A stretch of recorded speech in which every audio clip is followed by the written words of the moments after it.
Assalamu alaikum, everybody. Okay, today it's not really going to be much about being Muslim, a little bit, but I just want to talk about when you choose things that are different from the norm and what makes you not fit in, or being as an American, what makes you not fit in with other Americans, although I'm American through and through. And I want to talk about being with someone who is from another country, and a country that's a very misunderstood country by your country, and how that kind of thing feels. So let me start with, ever since I was a child, I've always made different decisions than other people, constantly baffling my parents. My father, I don't know how many times he said, "Why do you always choose the hardest path?" My favorite quote about that I've heard recently is, I saw a meme that says, "Why do you always assume I saw two paths?" Which is me to a T. I've never been able to date or marry people that are mainstream. I've never done things the mainstream ways. Always do things my own way. So, so coming to China, of course, makes me different than most Americans anyway. So let me talk about being an American in China. So when I first came here, I immediately fell in with the glamorous bubble of Westerners, not just Americans, Canadians, British, Italians, French people, Westerners who lived in this little glorified bubble that the Chinese people here made for us, that treated us like celebrities. Us and our Chinese friends are people who hung out with the group, you know, some because they wanted to be with who they perceived as glamorous, some because they grew up or went to school in America. But so it was our little group of glamorous Westerns and our Chinese friends. And we're going to start with, I've never been a glamorous person. So this was the first time in my life that I got to be with the beautiful people. So hanging out with the beautiful people, and it was fun, and it was heady, and I felt like I wasn't being judged by these people, that they accepted me for whoever I was or whatever I wanted to do. And even though I'm substantially older than most of them, I felt like they completely accepted me despite my age. So what changed things with my bubble of glamour? I met my husband-to-be, who is Pakistani. It started slowly changing. People still answering me and acting like they wanted to go do things with me and stuff, but more and more not wanting to do things. And especially if at first I should say it was cute, it was novel. Everybody wants to be around because nobody's been around a Pakistani before, so everybody, oh, you know, and it was for a few weeks. For a few weeks, it was the in thing. We were so multicultural. We have a Pakistani in our mix. We have a Muslim in our mix. And that lasted a few weeks, and then came the inevitable, like my whole life. He's not like us. But nobody came to me and said this. Nobody came to me and said, "We don't want to hang around with you anymore." It was never a clear thing. The moment when it first struck me what was happening in reality was, I went to sit down at a table with a bunch of friends, and they jokingly, serious not serious, said, "Oh, get away from us, you smell like curry." And I know that's a slam, but at the same time they laughed, and I thought, oh, they're just joking with me, blah, blah, blah, you know, haha, you guys are so funny, and sat down with them. But from that point on, I began to notice that was exactly what it was. I smell like curry. The slam was not a joke. It was said in a joking manner. It was said to be cute. But from that moment on, they implied I was no longer part of the bubble. I was other, and I was a bad other. In America, Pakistani and Indian people are pretty much constantly, even though a lot of times there are doctors, most Westerners who are not of Indian or Arab descent don't really interact with too many Indians. I mean, you do sometimes at college and stuff, but as a rule, your doctor might be Pakistani, your if you're in a big city, your taxi driver might be Pakistani, and oh my gosh, of course, the convenience store owners, the gas station owners. So the interaction we do with as a white American is mostly in those contexts. We don't make friends. Of course, like I said, there's exceptions. There's people who hang out with us that aren't, but the general rule is we don't know these people. That they're not us. No matter how open-minded and liberal you are, it's not something you end up doing. They're from a different world. You don't think of it the same. So you would think you're in another country, that would be different, but it's not.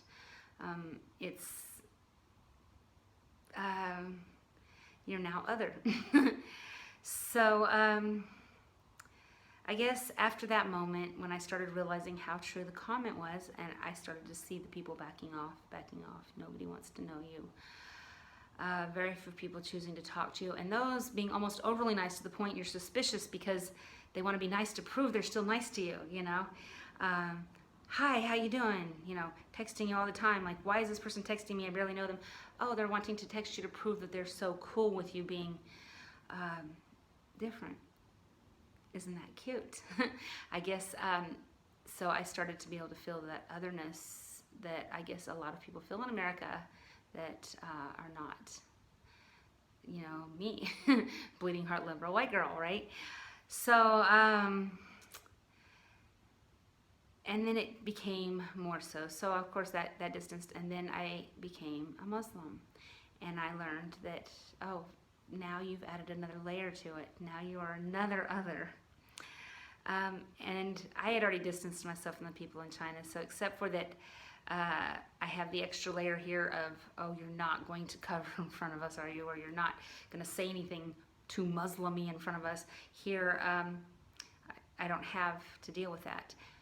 But when I go back home for visits, which I have been doing that, I did a few months ago. So a few months ago, I went back home. Okay, first of all, because you've been living in another country, you are not the same. You are not just like everybody else. You feel like you felt the first day you came to China. You feel like, I don't belong here. I don't know their language. Of course, you speak their language, the words, but you don't speak their language as in the things you say and the things they say are no longer, that the meanings have changed. Okay, so, and that's really hard, and you just feel other every time you walk into a Target. It's doesn't feel like China. So now add to that your whole family knows you're Muslim and waiting for you to be too Muslim for them. So nobody mentions that they just dance around. When I disappear for prayer, they just pretend like I was in the bathroom. And I say, hey, what were you doing? But they kind of like, oh, you're back. No discussion. Like that makes things, it's not true if we don't discuss it. So it's the, I saw a TED Talks, and this lady's talking, so the term elephant in the room. I'm the elephant in the room because everybody knows I'm Muslim, but nobody wants to mention this in polite conversation. So, so what the girl said on TED Talks was, even if there is a physical elephant in the room, I'm the elephant in the room. And that is so true. That is so true.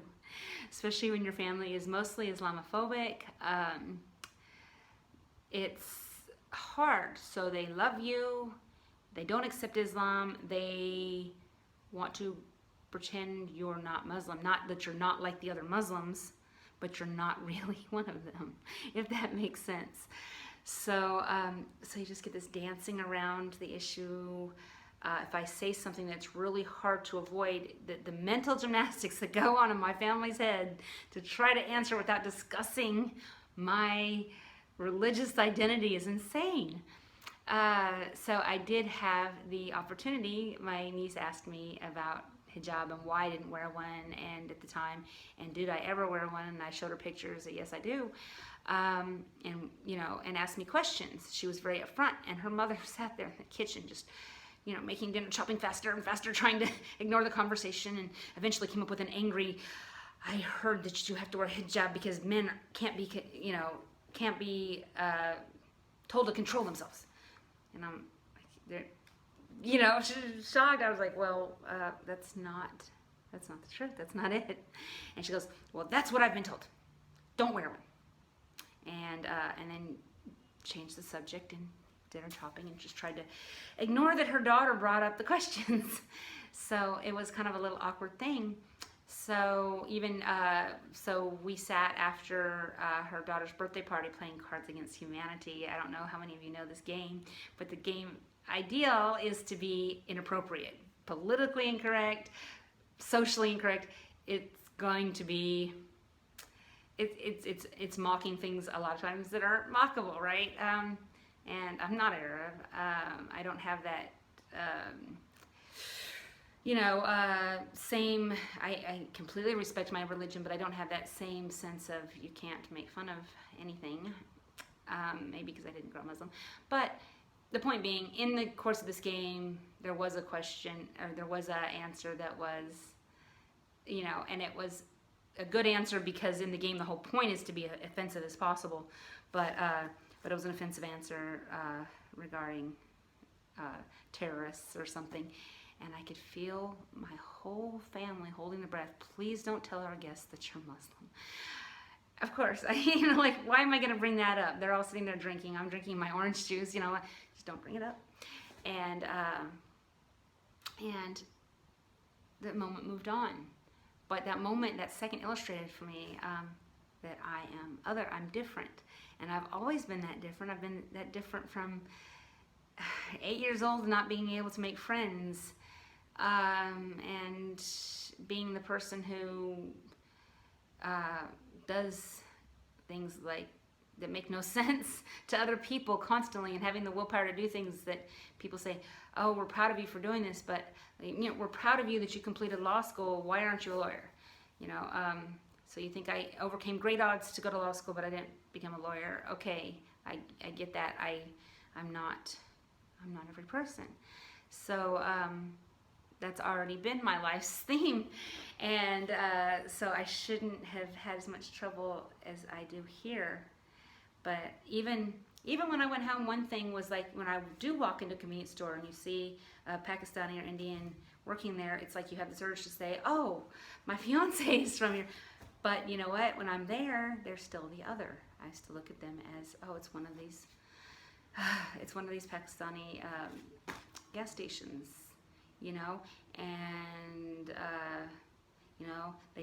they don't smell the same. They smell like incense, and maybe they smell like curry. I don't know, But so we always thought of them as different, and I'm there, and I'm a Muslim too, and I'm, probably at some point going to live in Pakistan, and so in my own way I'll be Pakistani, but yet I felt no connection there with those Pakistani people at all.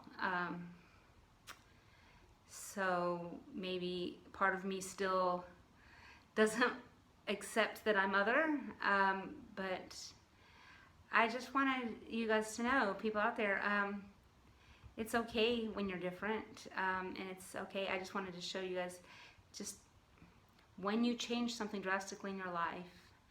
So bringing this back to Islam, when you convert to Islam, you're the other. You're suddenly the other. And if it's new to you, it's going to be rough.